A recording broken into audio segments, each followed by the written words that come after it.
Welcome back, preschool. Are you ready for one more mouse story today? I have a very special story here that is called The Town Mouse and the Country Mouse. Now I'm turning to this special page right here. What is it called? You're right, the title page. And right here, it's kind of small, but it says Denise Gwynn. Who is Denise Gwynn? You're right. Good job. It's the author. And we know that author writes the story. Author writes the story. Author writes the story. That's why she came first. Then it says James Flynn. Who would James Flynn be? You're right again. Boy, you're smart. The illustrator.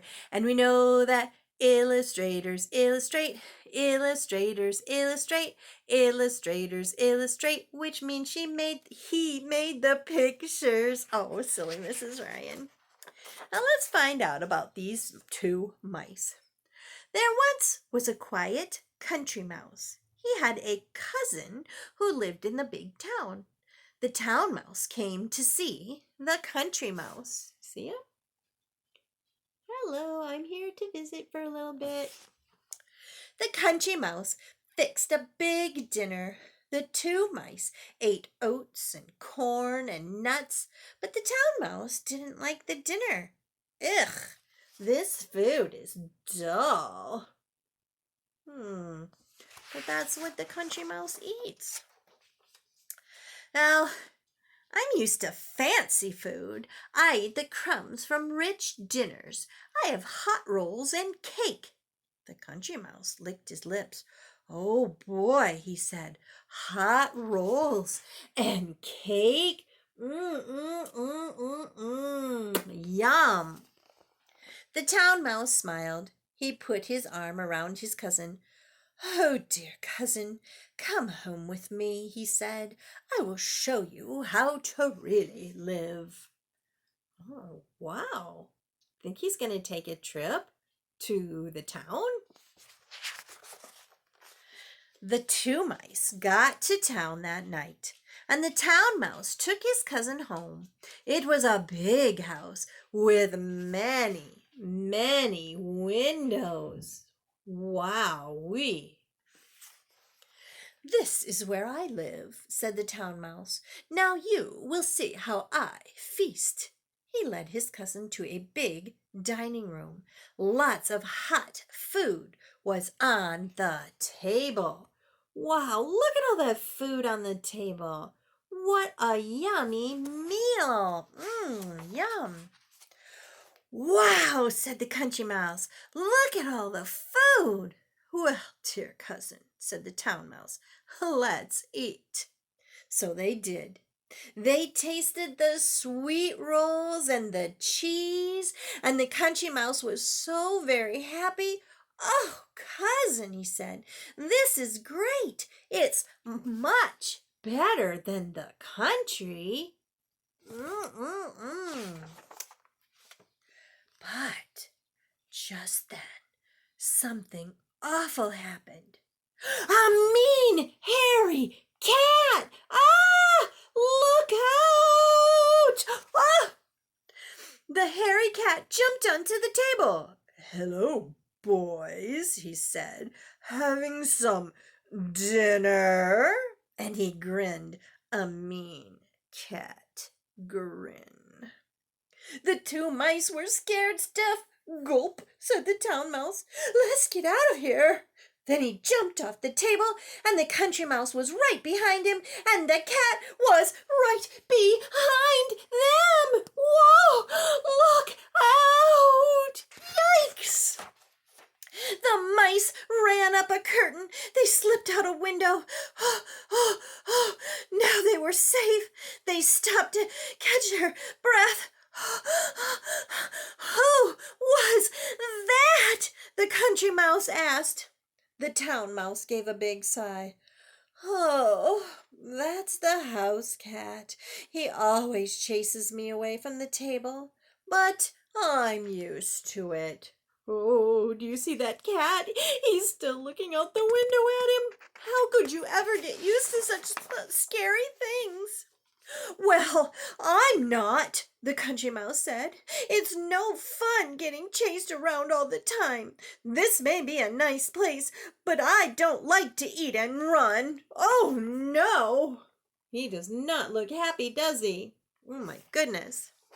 The country mouse stayed at his cousin's. I think I'm better off in the country, he said. Goodbye, cousin town mouse. The two mice shook paws. I don't blame him. I think that was scary too. At last, the country mouse made it home. Now his simple food tasted great. Well, it may not be hot rolls and cake, he said, but at least I can eat in peace. I agree. It might have seemed really nice to go to the town, but that cat, he was scary. The town mouse and the country mouse. Now I want you to take a look at the two mice. They are cousins. And cousins aren't your brothers or sisters, but they are the children of your mom and dad's brothers and sisters. Now that might seem kind of confusing, but if you have an aunt and an uncle, their children are your cousins. So your family, but not in the same exact family. The family that's probably in your house is you and your mom, and maybe your dad and a brother or a sister, or maybe brothers and sisters, or it might be just you. I don't know how your family is. But then, if you have an aunt or an uncle, they might have a boy and a girl, or a couple of girls and a couple of boys, and they would be your cousins. And they're family of the same family, but not the one that probably lives in your house. And there's, sorry, excuse me. There's lots and lots of different families and the way families all come together. But your aunt and uncle's children are your cousins. And that's what these guys were. I know that's really confusing. It'll make sense, promise, later.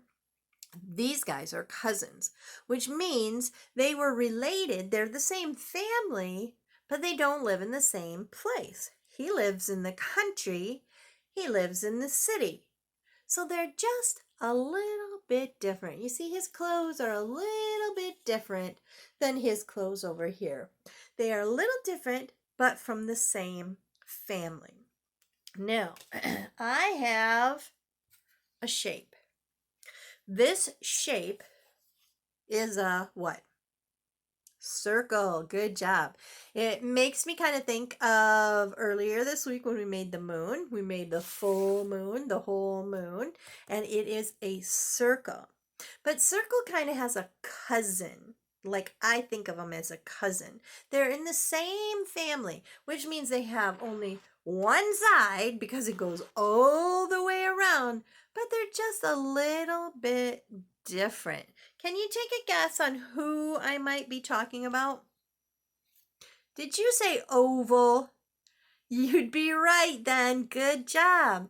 Oval only has one line and it just keeps going around and around and around and around and around. But it's a little bit different, isn't it?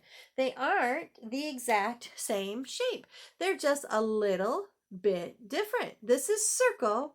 And oval looks like he wanted to be a circle and maybe somebody sat on him and squished him down.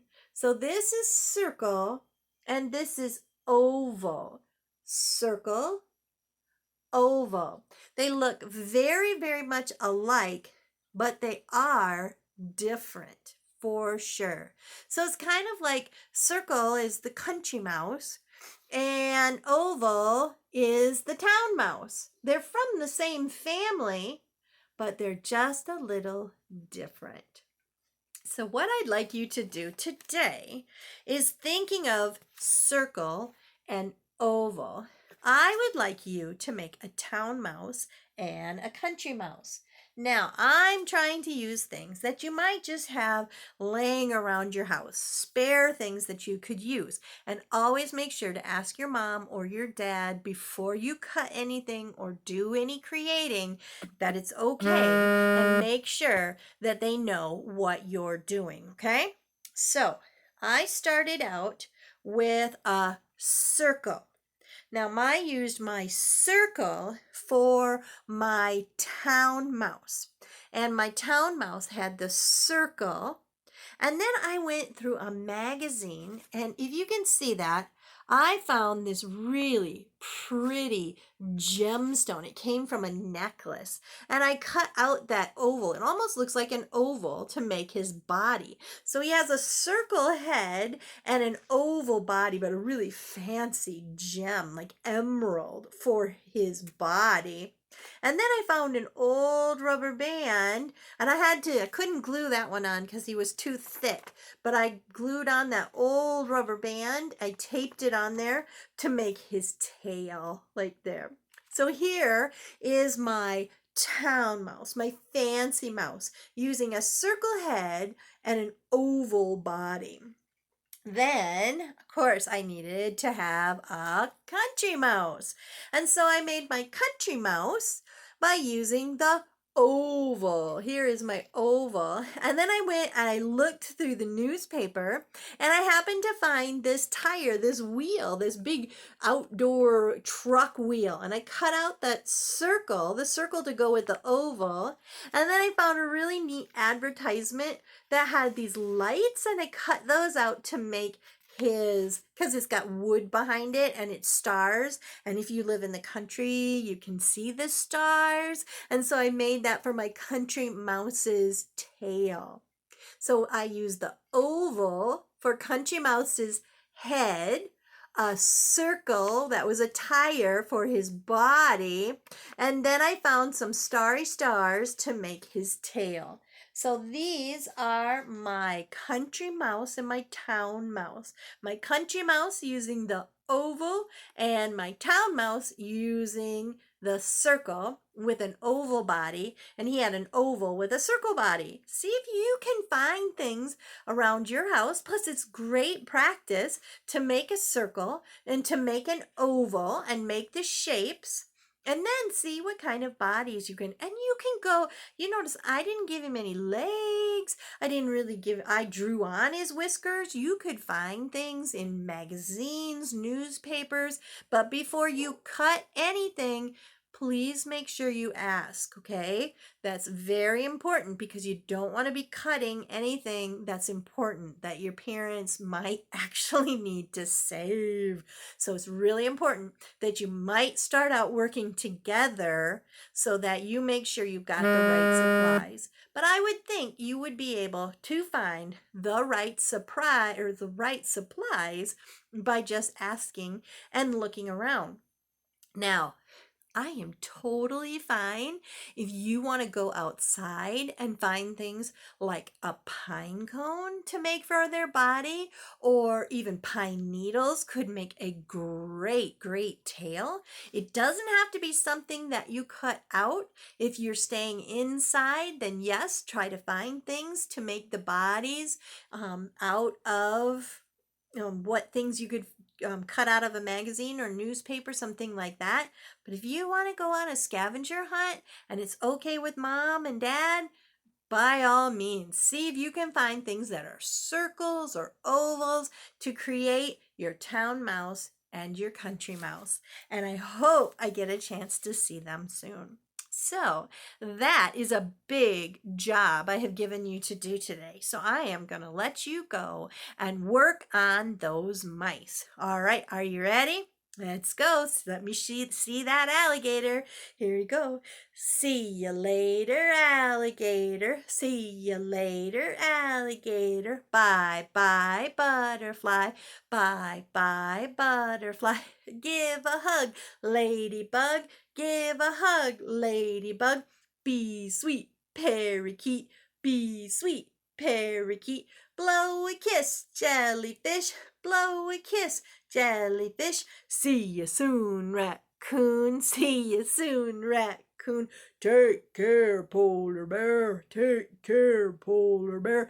Out the door, dinosaur, out the door, dinosaur. So long, King Kong, so long, King Kong. Bye bye, Santa. Bye bye, Santa. Preschool, always remember, especially since we don't get to see one another. You get to see me, but I don't get to see you. But please always know that Mrs. Ryan loves you very much, but God loves you even more. See you tomorrow. Bye bye.